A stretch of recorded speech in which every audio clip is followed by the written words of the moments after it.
Hello bookworms! Today I'm going to give you a tour of my bookshelves here at school. They're not anything super fancy just because I don't have a lot of space here in my single, but I thought maybe you'd like a chance to see what books I have here at school, and then when I go home over the weekend I can do a part 2, and it'll be all the books that I have in my room at home, which are a lot more. So if you want to see what books I have here at school with me, stay tuned. So the first thing on my bookshelf is this shelf is in my desk, and the first thing over here is a notebook that I have. It's a really nice leather notebook. You may have seen it in one of my previous videos. It's got these nice ties that go around it to keep it together, and I like keeping it by my desk just so I have it at hand. And then going across we have another notebook, and this is my TARDIS Bad Wolf notebook, and it's spiral bound.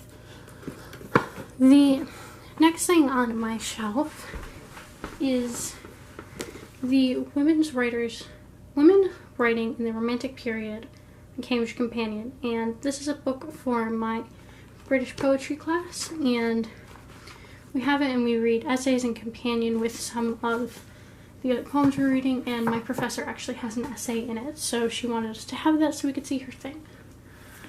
Then we have this version of Moby Dick. I have 2 versions here at school with me because I have my own version, and then the professor wanted me to get this Norton version. So I have Moby Dick.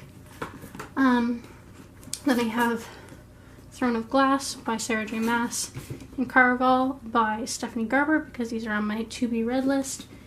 And I like to have the physical copies of books that are on my TBR right here for me on hand.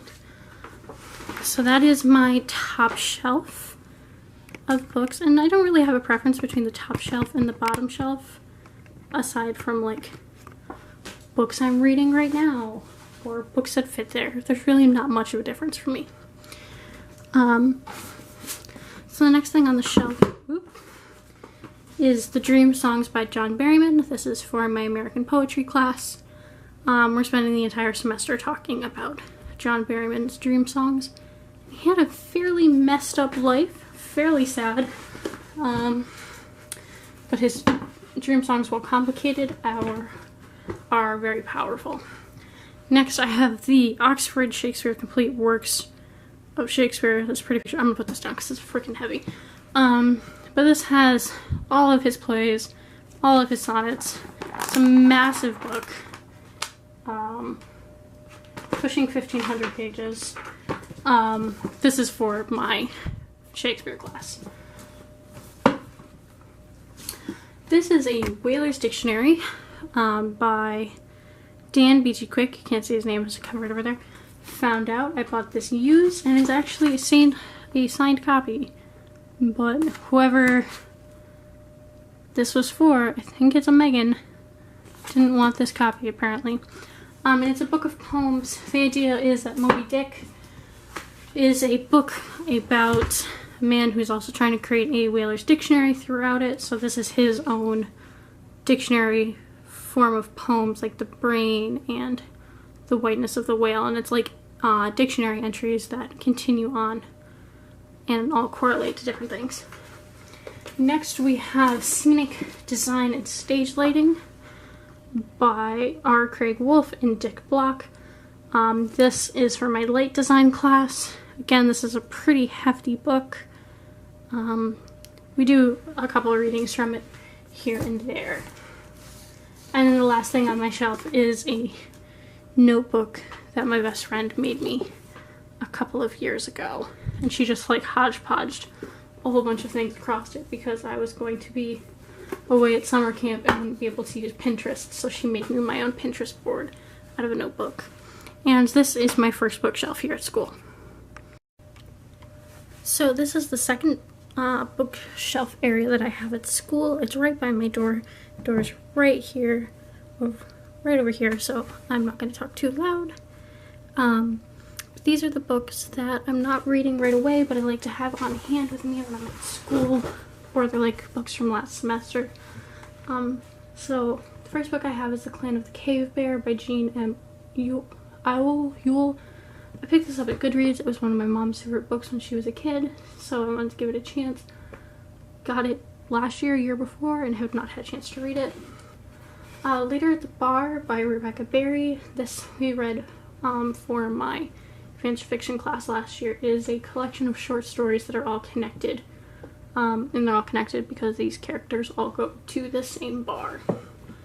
Ozma of All, Oz by Frank Baum, who I believe is the original writer of The Wizard of Oz. My friend gave this to me this summer, and I really need to read it so I can give it back to her. Next I have a couple books on writing. I have Characters and Viewpoints by Orson Scott Card, and Writing Fantasy and Sci-Fi by, again, Orson Scott Card, Philip Athens, and Jay Lake. I just picked these up because I like having books on writing on hand. And I have a couple, I only have one Clive Cussler book here with me. I am a huge Clive Cussler fan. I can blame my dad for that. I read his books all the time. So this is just one of them that I have at work or at school with me.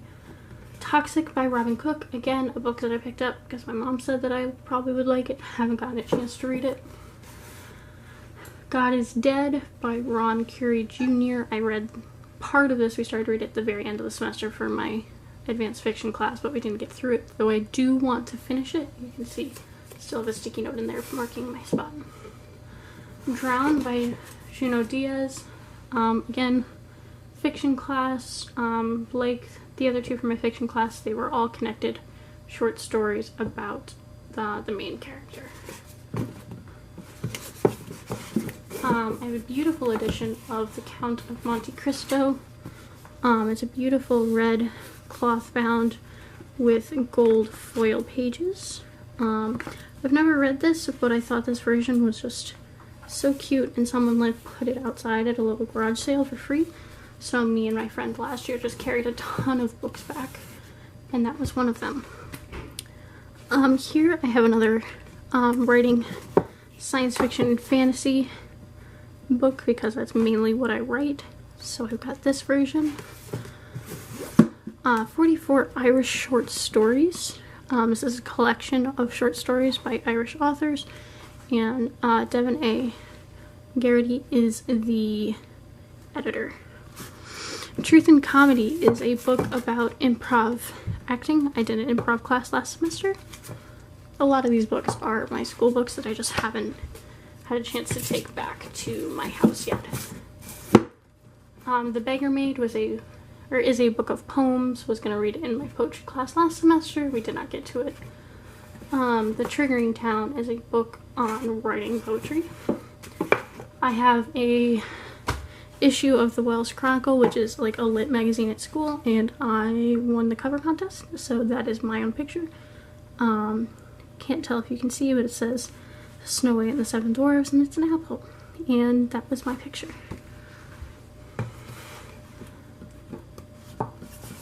Lin K. Dow is a book of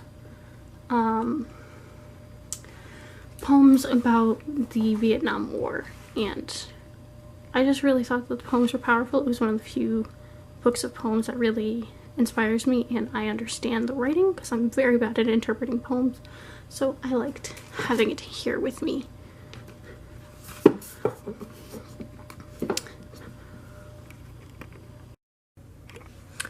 The last couple books on this shelf are The Orchard Green and Every Color, it's upside down, by Zach Savage.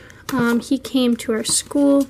He actually signed this version because I went to the master class and met him. Selected Poems by Mary Rufo. The cover's very plain, but her poems are very nice. Hope and Other Dangerous Pursuits, another book for my short story class. Short stories all connected. The Dragon's Path by Daniel Abraham. This is a book that I picked up last year because it's got a review by George R. R. Martin. But like Martin's work, it is very dense, and I'm having a hard time getting through it, but I really do want to read it. Stranger by Adam Clay, another book of poems from my class last year. Really beautiful poems. Don't really understand them unless they're in discussion. Le Morte d'Arthur, I think I'm pronouncing that right. I don't really know French. This is one of the really pretty Barnes & Noble editions of books that they do that are like $10. But I just thought it was so pretty. And like the Count of Monte Cristo, it has the gold leaf pages. Gorgeous. Okay, and on to my second shelf. This is the last shelf of books I have at school with me. I've got, you can see my shoes are right here. This is my shoe spot by my door. Twilight of the Dragons, Harry Potter and the Cursed Child, which I had with me when I moved in over the summer. It used to go with my other books. Midsummer Night's Dream by William Shakespeare. I did that as a play last year, so I have my sticky notes from where my lines were. The Norton Anthology, well, that's cool. The Norton Anthology of Drama, 2nd edition, volume 2, for my drama class last semester. My version of Moby Dick, with the wood carving cover. A book that has the complete collection of Jane Austen's novels. Very beat up version. But I found it for free, so I'm not going to complain. We'll put you over here. Frankenstein by Mary Shelley, which I will be reading soon for my class. I'm going to be starting it like probably in the next couple days so that I have it for my class. And then the last 2 books are books that I'm working on selling, because I had them when I was an education major, or I needed an education class, and a student wanted to buy them from me, and then he never answered me. So I hoped that you liked seeing what books I had here at school with me. As I said before at the beginning of the video, it's not too much, but it is something. I get a lot of books out from the library that I read. So yeah, if you like this video, give it a thumbs up. All the links will be in the description below. You can check out my Goodreads and see what other books I have at home as a preview to the next video. Alright, have a good night, everybody. Bye! You were too much, then all at once you were just enough. You're just right, you're the perfect temp in my coffee cup, one of overslept. You are complete, the final chord in the even beat. You're the perfect rhyme in the perfect time. Please can I make you mine?